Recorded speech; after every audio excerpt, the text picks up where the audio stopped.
नमस्कार दोस्तों, स्वागत है आपका स्टडी फॉर सिविल सर्विसेज में। वीडियो को पूरा देखिए। कोई भी आपका फीडबैक है, कोई सजेशन है, तुरंत वीडियो में कमेंट करके जरूर बताइए। अच्छा लगे तो वीडियो लाइक जरूर कर लीजिए और ऐसे वीडियो लगातार फ्री में पाने के लिए चैनल को तुरंत सब्सक्राइब कर लीजिए और बेल आइकन को जरूर टैप कर लीजिए ताकि आगे भी सारे वीडियो आपको मिलते रहे। यूट्यूब में फॉलो करते हैं तो प्लीज ये वाला फ्री टेलीग्राम चैनल जरूर ज्वाइन कर लीजिएगा। सारे नोटिफिकेशन, सारे अपडेट यहीं पे आते हैं, ध्यान रखिएगा। स्टडी फॉर सिविल सर्विसेज का कोई भी पेड ग्रुप अगर आपको ज्वाइन करना है तो सिर्फ 8564809606089752386455 यही नंबर है हमारे, सिर्फ जहां पे कॉल या व्हाट्सएप कर सकते हैं।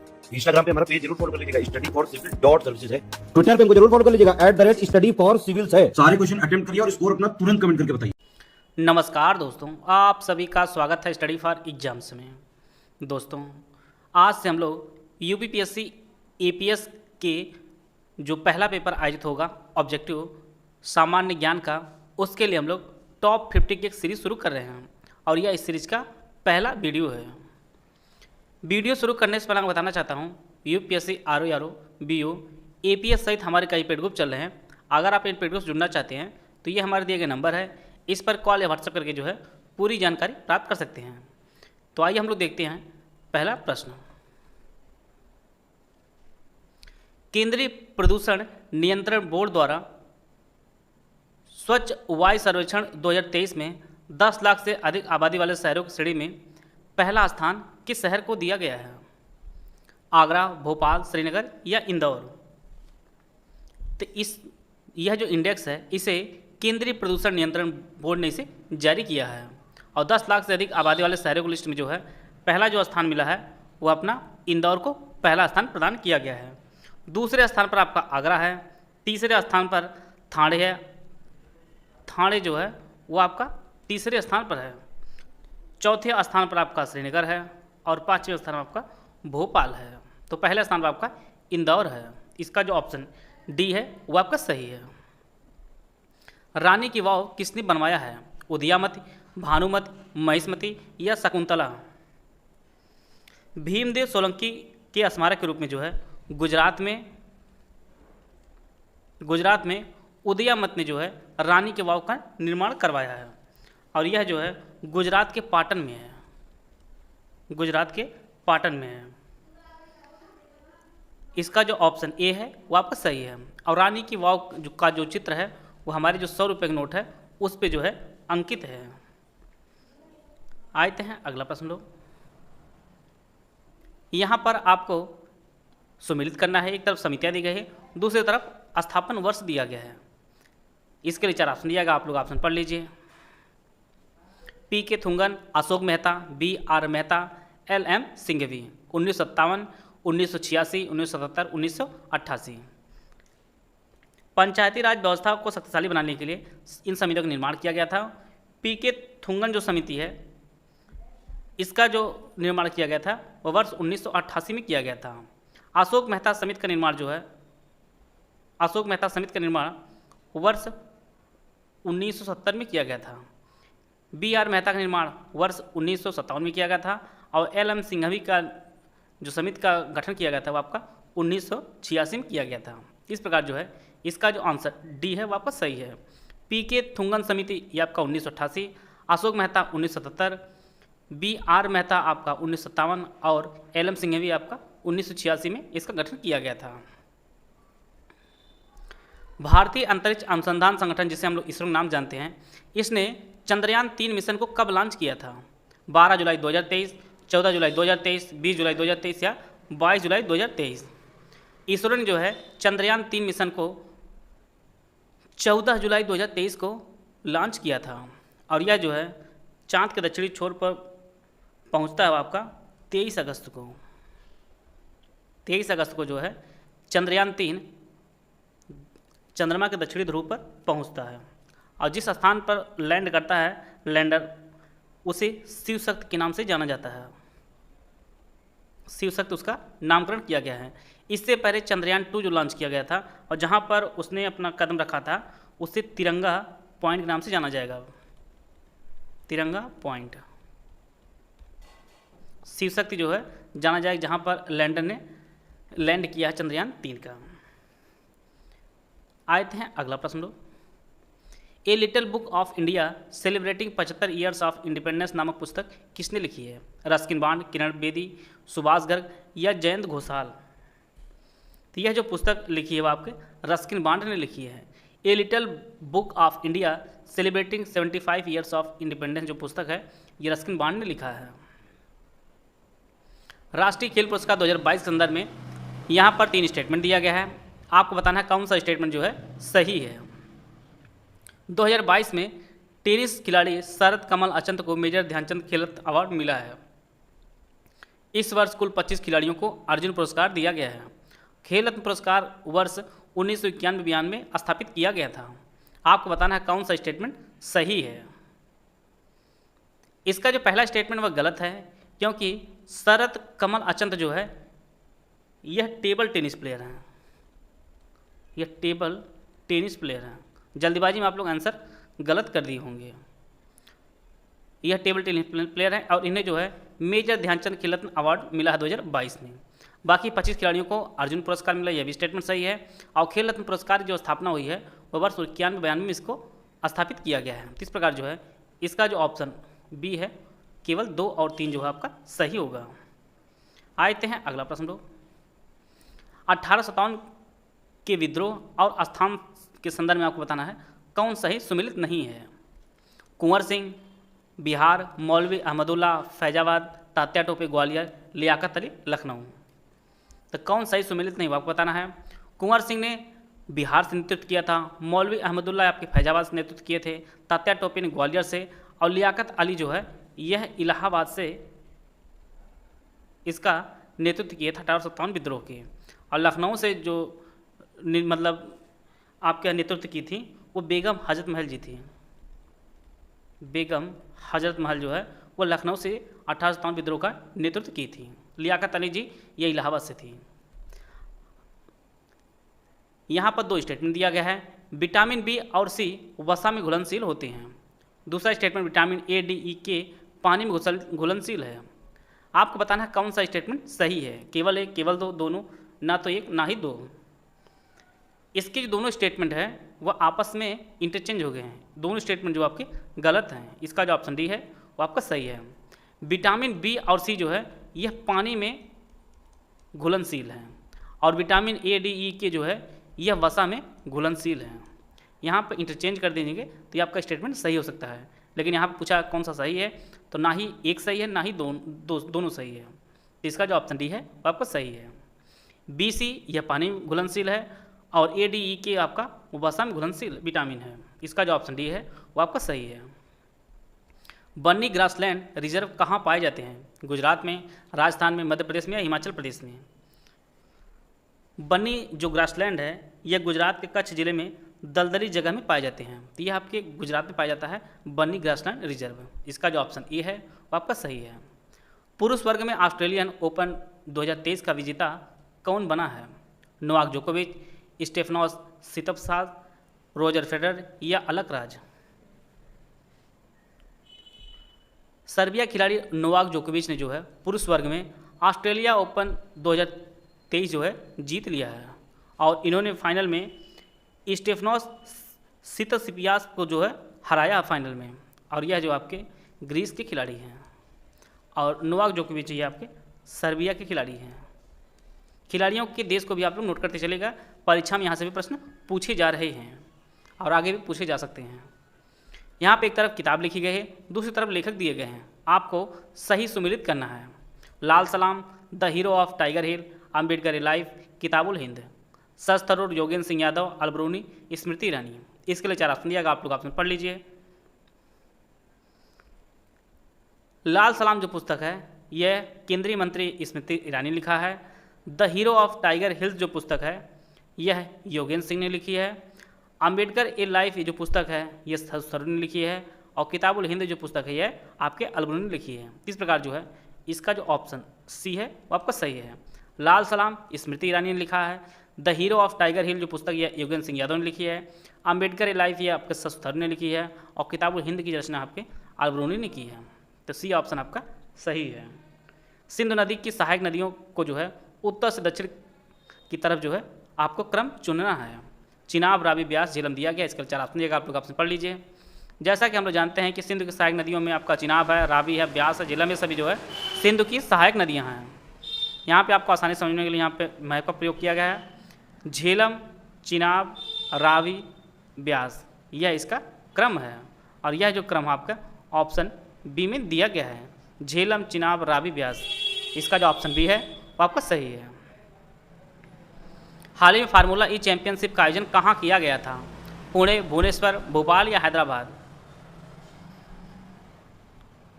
तो इसका जो सही आंसर है वो ऑप्शन डी, हैदराबाद में जो है फार्मूला ई चैंपियनशिप का आयोजन किया गया था। इसका जो ऑप्शन डी है वो आपका सही है।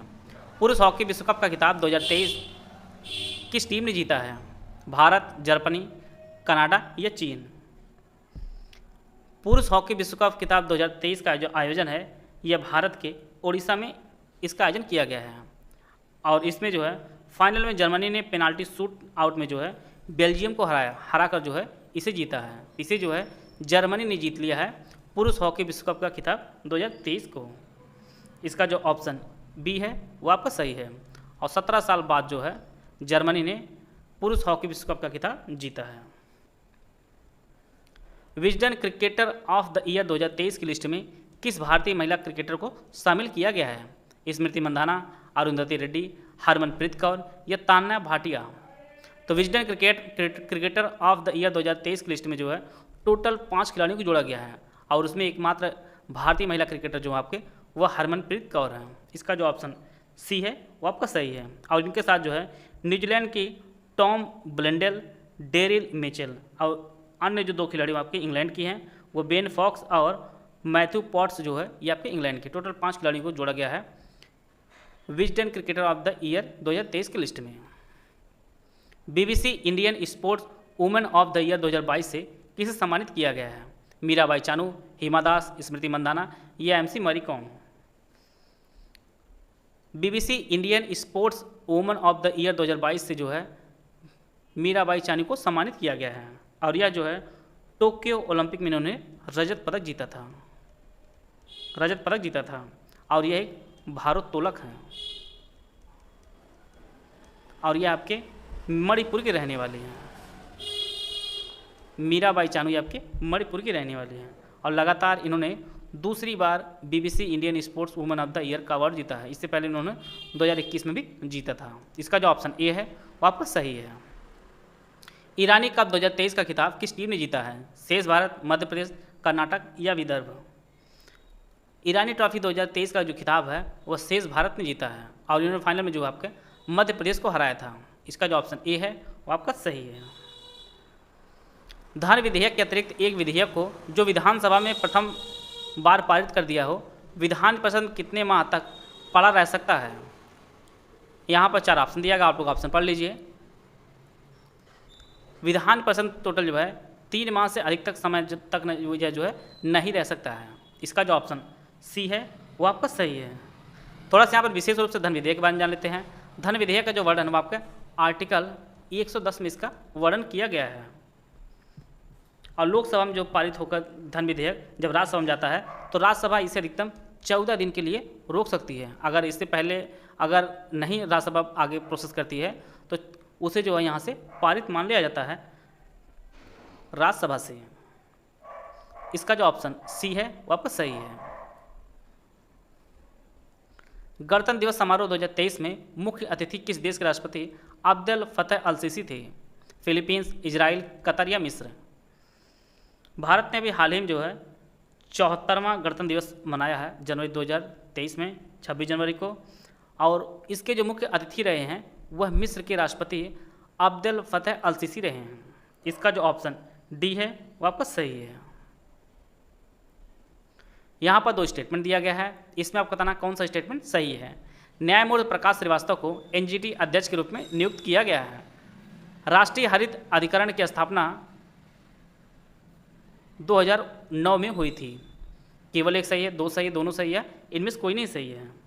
इसका जो पहला स्टेटमेंट वह सही है कि हाल ही में जो है न्यायमूर्ति प्रकाश श्रीवास्तव को NGT अध्यक्ष के रूप में नियुक्त किया गया है।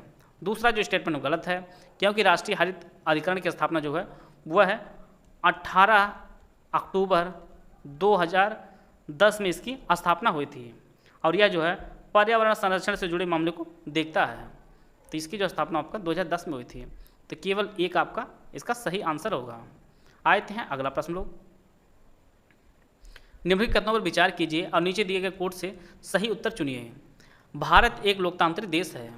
भारत का अपना एक संविधान है। इसके लिए 4 ऑप्शन दिया गया, आप लोग ऑप्शन पढ़ लीजिए। इसमें जो है भारत एक लोकतांत्रिक देश है, यह भी बात सही है, और भारत का अपना एक संविधान, यह भी बात सही है, लेकिन एक दूसरे की व्याख्या नहीं करते हैं। तो इसका जो ऑप्शन बी है वो आपको सही है। निम्नलिखित में से कौन सा आयु समूह सर्व शिक्षा अभियान में भर्ती होने के लिए पात्र है? 4 से 12 वर्ष, 6 से 14 वर्ष, 5 से 15 वर्ष या 5 से 16 वर्ष? तो इसका जो सही आंसर है, सर्व शिक्षा अभियान में भर्ती होने के लिए जो पात्र समय है आपका 6 से 14 वर्ष तक के आयु के बच्चों को इसमें शामिल किया जाता है। इसका जो ऑप्शन बी है वो आपको सही है।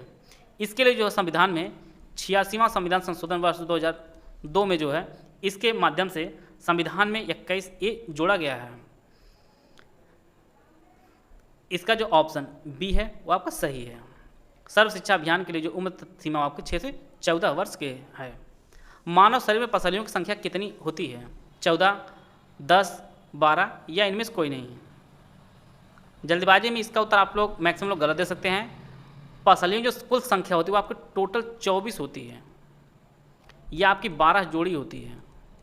तो इसका जो आंसर जो है वह इनमें से कोई नहीं होगा। इसको आप लोग विशेष ध्यान दीजिएगा। मानव शरीर में पसलियों जो कुल संख्या होती है वो आपकी 24 होती है, या 12 जोड़ी कह सकते हैं हम। यहाँ पे सिर्फ 12 लिखा गया है, तो इसका जो आंसर हो जाएगा वो आपका इनमें से कोई नहीं होगा। तो ये आपकी 24 होती है कुल पसलियों की संख्या। इंद्रधनुष में रंग होते हैं, इसके लिए 4 ऑप्शन दिएगा, आप लोग ऑप्शन पढ़ लीजिए। जैसा कि हम लोग जानते हैं इंद्रधनुष में टोटल 7 रंग होते हैं। इनमें आपका लाल, नारंगी, पीला, हरा, आसमानी, नीला और बैंगनी होता है, और जिसे हम लोग शॉर्ट में विबग्योर के नाम से भी जानते हैं। इसका जो ऑप्शन सी है वो आपका सही है। आप लोग ध्यान दीजिएगा कि EPS का जो सिलेबस है ये आपका जनरल स्टडीज नहीं है, ये आपका जनरल नॉलेज है। और जनरल नॉलेज में जो है क्वेश्चन बहुत डीप में नहीं प्रश्न पूछे जाएंगे, बस 7 ही प्रश्न रहेंगे। इसलिए पूरा सिलेबस से जो है यहाँ पे क्वेश्चन कराए जा रहे हैं। आप लोग क्वेश्चन देखे करिए, जो भी इंपॉर्टेंट फैक्ट आपको नजर आए आप लोग उसको नोट करते चलिएगा। यहाँ पे आपको सम्मिलित करना है। एक तरफ सांविधिक संशोधन, वित्त आयोग, वित्तीय आपात, अखिल भारतीय सेवाएं दिया है, दूसरी तरफ इसके अनुच्छेद दिए गए हैं, इनसे आपको सम्मिलित करना है। ऑप्शन आप लोग पढ़ लीजिए। सांविधिक संशोधन जो है यह आर्टिकल 368 के अंतर्गत है। वित्त आयोग के जो वर्णन किया गया है वो आपका आर्टिकल 280 में। वित्तीय आपातकाल का जो वर्णन वो आपके आर्टिकल 360 में है, और अखिल भारतीय सेवाओं का जो वर्णन किया गया है वो आर्टिकल 312 में किया गया है। इस प्रकार जो है इसका जो ऑप्शन बी है वो आपका सही है। सांविधिक संशोधन ये आपके आर्टिकल 368 में है। वित्त आयोग का जो गठन वो आपका आर्टिकल 280 है। वित्तीय आपातकाल ये आपका आर्टिकल 360 में है, और अखिल भारतीय सीमाएं आपके आर्टिकल 312 में इसका वर्णन किया गया है। राज्य वित्त आयोग एक विधिक संस्था है, असंवैधानिक संस्था है, असंवैधानिक संस्था है, संवैधानिक संस्था या इनमें से कोई नहीं?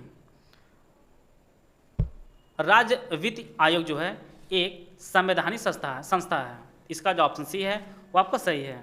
और राज्य वित्त आयोग का जो गठन है वह राज्यपाल करता है, राज्यपाल करता है। और यह 73वें संविधान अधिनियम 1992 के तहत इसका गठन किया जाता है। और यह जो है आर्टिकल 280 के तहत जो केंद्र सरकार का वित्त आयोग है उसी की तर्ज पर प्रत्येक राज्यों में इसका गठन किया जाता है, और इसे जो है राज्यपाल इसका गठन करता है। इसका जो ऑप्शन सी है, संवैधानिक संस्था एक आपका है राज्य वित्त आयोग। यहाँ पे 4 घटनाएं दी गई हैं, इसमें आपको बताना है कौन सी घटना वर्ष 1945 में घटित हुई थी। नौसैनिक विद्रोह, आज़ाद हिंद फौज, मुकदमा, वैवल योजना या शिमला समझौता। आज़ाद हिंद फौज मुकदमा जो है आपका 1945 में हुआ था। वैवल योजना यह भी आपका 1945 में हुआ था। शिमला सम्मेलन यह भी आपका 1945 में हुआ था। परंतु नौसैनिक विद्रोह जो आपका 1946 में हुआ था। इस प्रकार जो है 2, 3, 4 ये ऑप्शन बी में दिया गया है। यह जो तीनों घटनाएं हैं आपका 1945 में घटित हुई थी। बाकी आपका नौसैनिक विद्रोह जो आपका 1946 में हुआ था। आते हैं अगला प्रश्न लोग। राउरकेला इस्पात संयंत्र जो है यह किस देश के सहयोग से स्थापित किया गया था? रूस, जापान, जर्मनी या ब्रिटेन? भारत के सार्वजनिक क्षेत्र का पहला एकीकृत कारखाना जो आपका राउरकेला इस्पात संयंत्र है, यह आपके उड़ीसा में स्थित है और इसकी जो स्थापना है, इसकी स्थापना जर्मनी के सहयोग से की गई थी। राउरकेला इस्पात संयंत्र की जो स्थापना है वो जर्मनी के सहयोग से ओडिशा में की गई थी। इसका जो ऑप्शन सी है वो आपका सही है। मनरेगा का पूर्ण रूप क्या होगा? इसके लिए 4 ऑप्शन दिएगा, आप लोग ऑप्शन पढ़ लीजिए।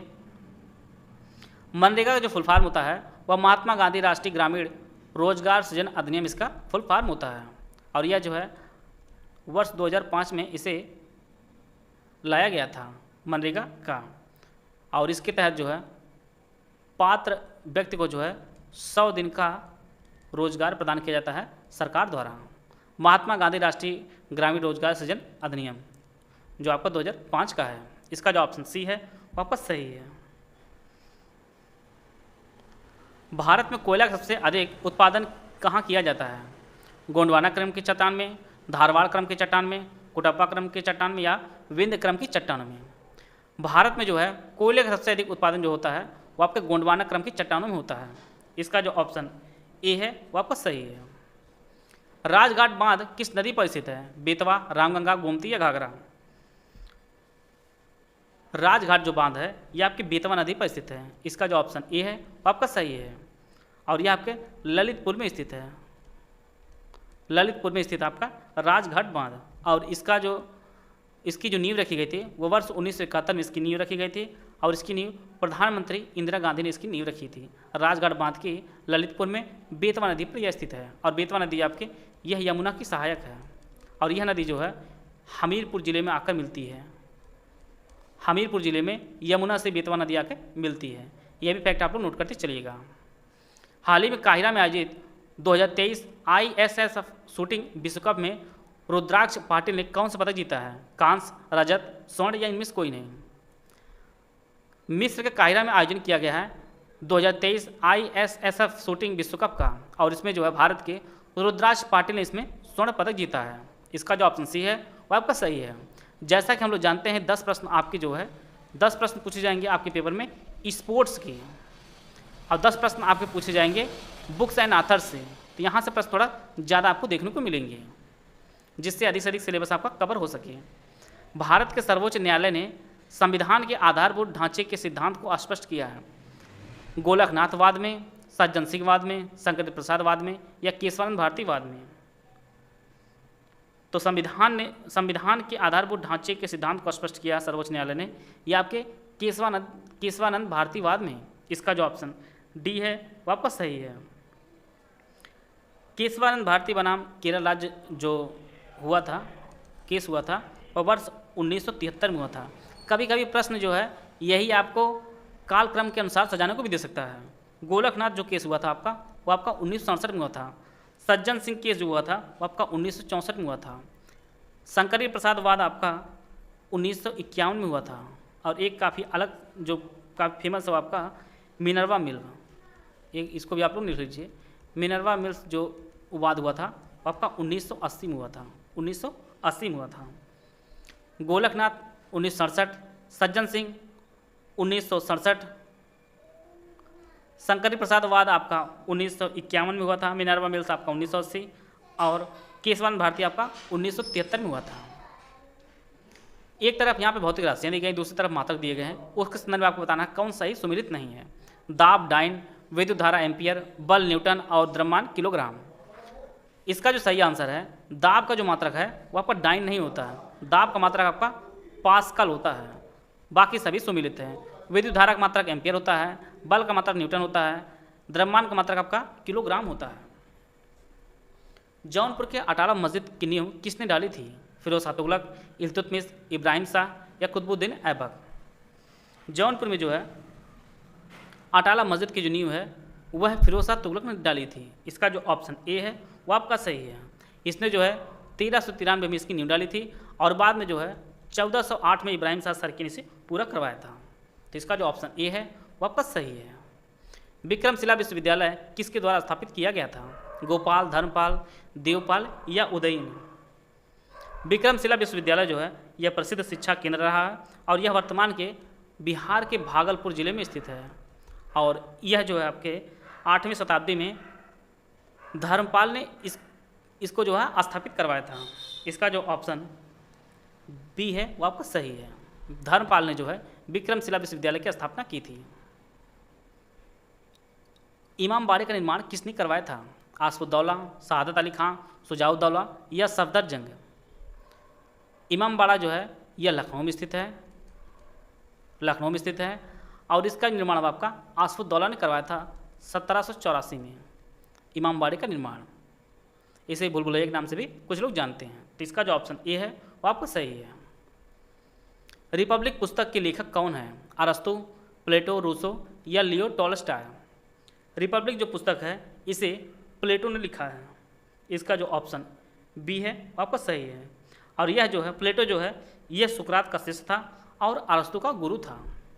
प्लेटो जो है यह सुकरात का शिष्य था और यह आपका अरस्तु का गुरु था। इसमें काफ़ी कन्फ्यूजन में रहते हैं इसके संदर्भ में, तो इसलिए आप इसको देख लीजिएगा। प्लेटो जो है यह सुकरात का शिष्य था और अरस्तु का गुरु था। निम्नलिखित में से किसने स्वर्ण मंदिर की नींव रखी? गुरु अर्जुन साहिब, गुरु अमरदास साहिब, हजरत मियाँ मीर जी या गुरु रामदास साहिब? स्वर्ण मंदिर जो है पंजाब के अमृतसर में स्थित है और इसे हरमिंदर साहिब के नाम से भी जाना जाता है। और इसकी जो नींव है वह हजरत मियाँ मीर ने रखी थी। इसका जो ऑप्शन सी है वो आपका सही है। और गुरु अमरदास ने जो है इसके ज़मीन की व्यवस्था की थी गुरु अमरदास ने, और इसकी जो नींव रखी थी वो आपके हजरत मियाँ मीर जी ने इसकी नींव रखी थी। पद्मनाभ स्वामी मंदिर किस राज्य में है? केरल, कर्नाटक, तमिलनाडु या आंध्र प्रदेश? पद्मनाभ मंदिर जो है यह केरल में स्थित है और यह केरल के तिरुअनंतपुरम में स्थित है। तिरुअनंतपुरम में स्थित है और यह जो मंदिर है यह विष्णु जी को समर्पित है, पद्मनाभ मंदिर। इसका जो ऑप्शन ए है वो आपका सही है। भारत भारती की रचना किसने की है? मैथिली शरणगुप्त, दयानंद सरस्वती, मुंशी प्रेमचंद या जयशंकर प्रसाद? भारत भारती की रचना है वह मैथिली शरणगुप्त ने इसकी रचना की है। इसका जो ऑप्शन ए है वो आपका सही है। राष्ट्रीय राजमार्ग विकास परियोजना के उत्तर दक्षिण और पूर्व पश्चिम गलियारे कहाँ मिलती हैं? कानपुर में, झांसी में, लखनऊ में या वाराणसी में? राष्ट्रीय राजमार्ग विकास परियोजना के उत्तर दक्षिण और पूर्व पश्चिम की जो छोर है ये आपके झांसी में आकर मिलते हैं। इसका जो ऑप्शन बी है वो आपका सही है। चीन की सीमा से किन राज्यों या संघ क्षेत्र को जो है स्पर्श करती है? यहाँ 4 राज्य एवं केंद्र शासित प्रदेश दिए गए हैं: जम्मू कश्मीर, हिमाचल प्रदेश, उत्तराखंड, नागालैंड। इसके लिए 4 ऑप्शन दिए गए, आप लोग ऑप्शन पढ़ लीजिए। यह आपका चाइना है और यह आपका भारत का मैप है, जिससे आप लोग आसानी से देख सकते हैं। जम्मू कश्मीर की जो सीमा है वह चीन से नहीं लगती है, लद्दाख की लगती है सिर्फ। और बाकी आपका यह हिमाचल प्रदेश है और यह आपका उत्तराखंड है। यह दोनों राज्य की सीमा लगती है आपके चाइना से। तो यह 2 और 3 जो ऑप्शन बी में दिया गया है। नागालैंड की सीमा जो है वह चाइना से नहीं लगती है, तो इसलिए जो इसका जो ऑप्शन बी है वो आपका सही है। टॉम एंड सैंड नामक पुस्तक किसने लिखी है? प्रेम रावत, गीतांजलि श्री, मीना मेयर या Vinod Rai? Tom and sand नामक जो पुस्तक है इसके जो हिंदी वर्जन है वो आपका वह गीतांजलि श्री ने लिखी है, जिसका हिंदी नाम आपका रेत समाधि है। इसका जो अंग्रेजी में अनुवाद है वो आपका डेजी रॉकवेल ने किया है। और टॉम एंड जो है यह अंतर्राष्ट्रीय मैन बुकर पुरस्कार जो है पिछली बार जीता था और इसे जो है गीतांजलि श्री ने लिखा है। इसका जो ऑप्शन बी है वो आपका सही है। यहाँ पर एक तरफ पुस्तक दी गई है, दूसरी तरफ लेखक दिए गए हैं, इनको आपको सही सुमिलित करना है। Poverty and un-British rule in India, divine comedy, politics, the social contract, दांते दादाभाई नौरोजी, अरस्तु, रूसो। इसके लिए 4 ऑप्शन दिएगा, आप लोग ऑप्शन पढ़ लीजिए। Poverty and un-British rule India जो पुस्तक है यह दादाभाई नौरोजी ने लिखी है। डिवाइन कॉमेडी जो पुस्तक है यह दांते ने लिखी है। पॉलिटिक्स जो पुस्तक है यह अरस्तु ने लिखी है और द सोशल कॉन्ट्रैक्ट जो पुस्तक आपके रूसो ने लिखी है। इस प्रकार जो है इसका ऑप्शन बी है वो आपका सही है। Poverty and un-British rule in India पुस्तक दादाभाई नौरोजी, डिवाइन कॉमेडी दांते, पॉलिटिक्स ये आपके अरस्तु, द सोशल कॉन्ट्रैक्ट पुस्तक आपके रूसो ने लिखी है। नाबार्ड का पूर्ण रूप क्या होगा? इसके लिए 4 ऑप्शन दिएगा, आप लोग ऑप्शन पढ़ लीजिए।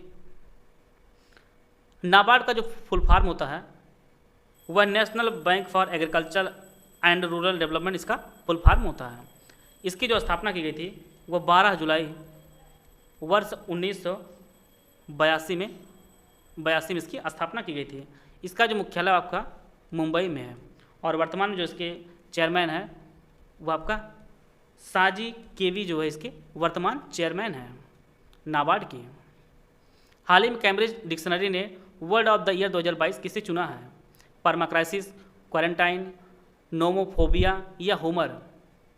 हर साल जो है कैम्ब्रिज डिक्शनरी जो है वर्ड ऑफ द ईयर चुनती है और इसमें 2022 को जो चुना गया आपका होमर शब्द को चुना गया है। इसका जो ऑप्शन डी है वो आपका सही है।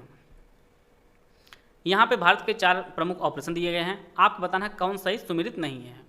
ऑपरेशन दोस्त तुर्की भूकंप प्रभावित क्षेत्र में सहायता के लिए, ऑपरेशन गंगा यूक्रेन से भारतीयों को लाने के लिए, ऑपरेशन देवी शक्ति सऊदी से भारतीयों को वापस लाने के लिए, ऑपरेशन कावेरी सूडान से नागरिकों को निकालने के लिए। यहाँ पर आपको बताना कौन सही सुमेलित नहीं है। इसका जो सही आंसर है वो ऑप्शन सी जो है ऑपरेशन देवी शक्ति जो चलाया गया था वह अफगानिस्तान के काबुल से जो है भारतीयों को निकालने के लिए चलाया गया था। बाकी सभी सुमेलित हैं। ऑपरेशन दोस्त जो है ये तुर्की में जो है चलाया गया था। ऑपरेशन गंगा आपका यूक्रेन में चलाया गया था भारतीयों द्वारा भारतीयों को वापस लाने के लिए। बाकी आपका ऑपरेशन कावेरी जो है ये सूडान से नागरिकों को निकालने के लिए चलाया गया था। इसका जो ऑप्शन सी है वो आपका सही है। अग्नि 5 परमाणु सक्षम बैलिस्टिक मिसाइल के संदर्भ में आपको 2 स्टेटमेंट दिया गया है। पहला जो स्टेटमेंट है यह सतह पर मार करने वाली उन्नत बैलिस्टिक मिसाइल है। इसकी रेंज 8500 किलोमीटर ज़्यादा है। आपको बताना है कौन सा स्टेटमेंट सही है। अग्नि 5 परमाणु सक्षम बैलिस्टिक मिसाइल जो है यह सतह मार करने वाली उन्नत बैलिस्टिक मिसाइल है। यह जो स्टेटमेंट आपका सही है। दूसरा स्टेटमेंट गलत है। इसकी जो रेंज है वो आपका 7000 किलोमीटर ज़्यादा है। तो इसका जो ऑप्शन ए है वो आपका सही है। और अभी हाल ही में जो है अग्नि 5 परमाणु सक्षम बैलिस्टिक मिसाइल का जो है नाइट परीक्षण जो है वह सफल रहा है और इसकी जो रेंज आपका 7000 किलोमीटर ज़्यादा है। तो केवल एक इसका सही आंसर होगा। कन्नौज के लिए त्रिपक्षीय संघर्ष में किन सेनाओं द्वारा लड़ा गया था? इसके लिए 4 ऑप्शन दिया गया, आप लोग ऑप्शन पढ़ लीजिए।